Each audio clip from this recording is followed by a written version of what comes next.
and welcome to Frank's School, 7th year, 112th day, first video. I'm going to call this a resurrection of the crown. In the last video I talked about a huge project that I have just now going into. Well, it's the resurrection of something. The crown was the name I gave to a huge building which I started to build on top of the hill behind our house. I actually got a permit to build it because it was going to be really big.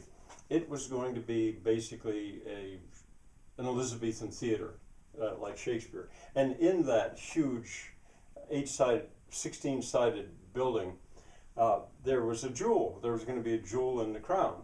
And the jewel is the set used by me and the Shakespearean troupe to put many Shakespearean plays on. Dismantling it, taking it down, setting it up on the high school stage, bringing it back. We did that many times. Well, the jewel is now down in the barn, and the thing is, I could not finish it in the summer months enough to protect it from the wind, and it was destroyed. It was blown down by a hurricane that came through here one fall. The next summer, I started to put it back up. Once again, a heavy east wind, I think it was, blew it down. So I finally gave up and began to clean the site up. But what I left there were the concrete blocks that it was to be sitting on. They were there. Anyway, that's the history of the site. And but why now? Why would I go to this now? Well, I know a lot more now about building. Now, at that time, I had come into a lot of old timbers from a barn, parts of a barn part of a barn that I had dismantled, and a lot. I had the whole hilltop covered with stacks of old wood around that time, but I've cleaned that off. As a matter of fact, let me go on to why now. As I was cleaning up the very last of it, a little bit of sheet metal that was still up there,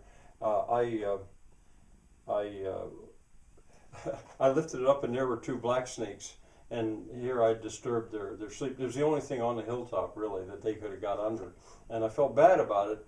They scurried off, and no doubt they came down the hill and found another place.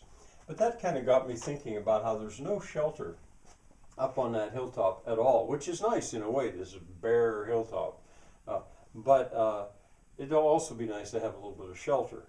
And I have an opportunity to get some rabbits, and I thought, well, what I'm going to build is going to be so low, goats really couldn't get under it, but rabbits could.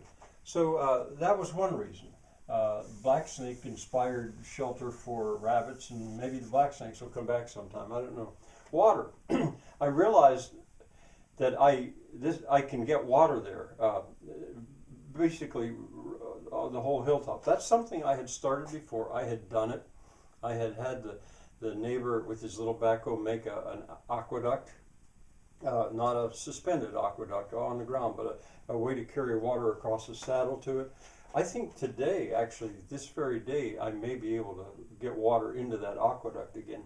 And it's something I'd neglected for, I don't know, probably since my heart got bad when I was 70. I'm now 74 and the heart's better. So I realized, hey, I can get water up there. A wind test. Well, that is an extremely windy spot, which is what I found out in that hurricane and that east wind. And this would be a good chance to put one of my folk huts up there and see if it can none has ever blown down. And there have been some tremendous winds. But that would be about the windiest place I have available, and it would be a test. If one could stand that wind, and it would be a cluster, actually.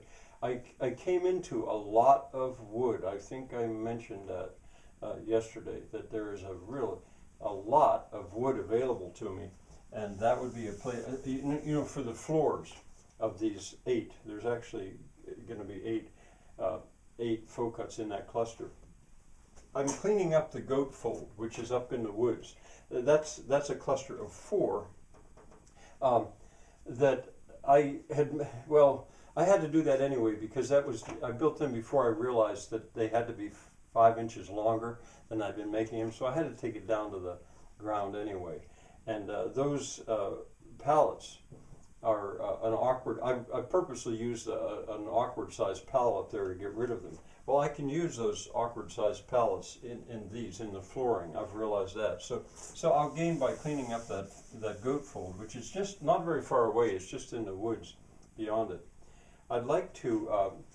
We used to build bonfires right on the very top of the hill, a place I call the moot point, and I'll say more about that tomorrow.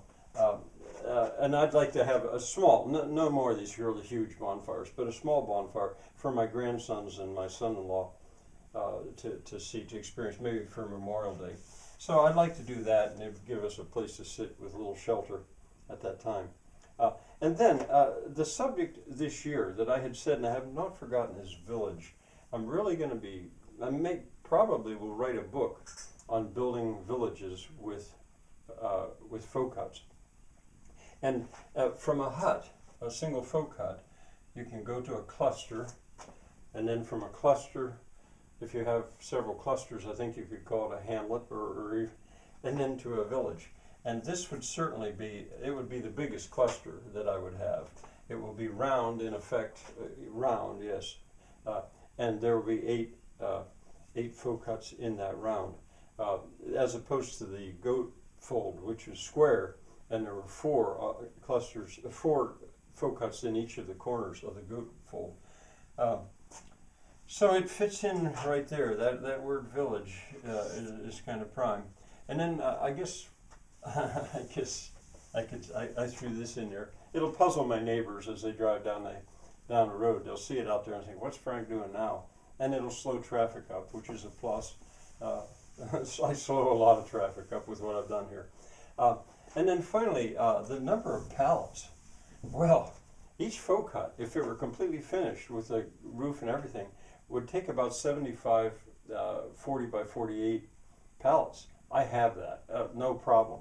Well, if there's 8 of them, that would take, I didn't even calculate it, but 7 times 8, it'd take about 600 or so pallets. No problem, I've got them. And it takes about 16 pallets to bring a folk hut up to the rail height. Again, no problem. So I have them. It would be a place to store them. Now tomorrow I'm going to show you what the design is going to be like. I'll actually try to draw on here. Bye for now.